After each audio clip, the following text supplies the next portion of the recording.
Portarieux pour le groupe Horizon.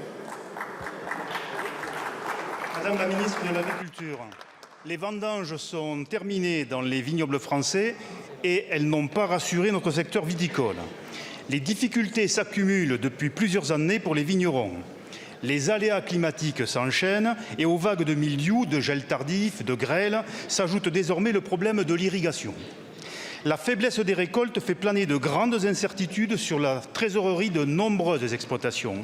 Un étalement des encours bancaires semble une première mesure d'urgence pour une filière qui emploie 440 000 personnes et génère 6,5 milliards d'euros de recettes fiscales.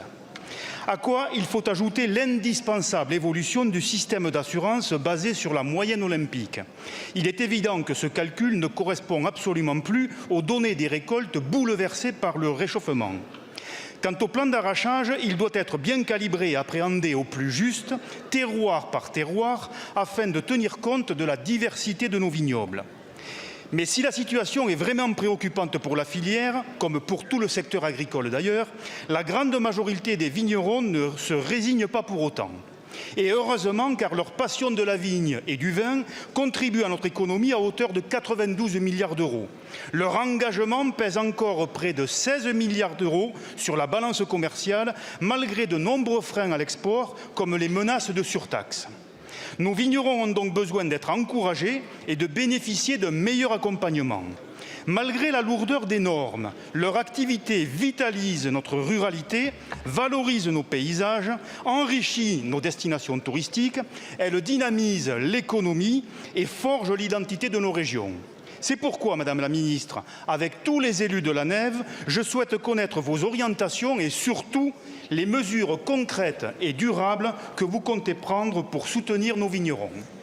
Merci beaucoup, mon cher collègue. La parole est à Annie Genevard, ministre de l'Agriculture, de la Souveraineté alimentaire et de la Forêt.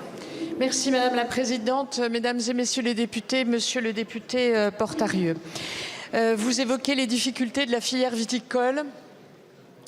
Ce sont des difficultés à la fois conjoncturelles. Vous avez évoqué les problèmes climatiques.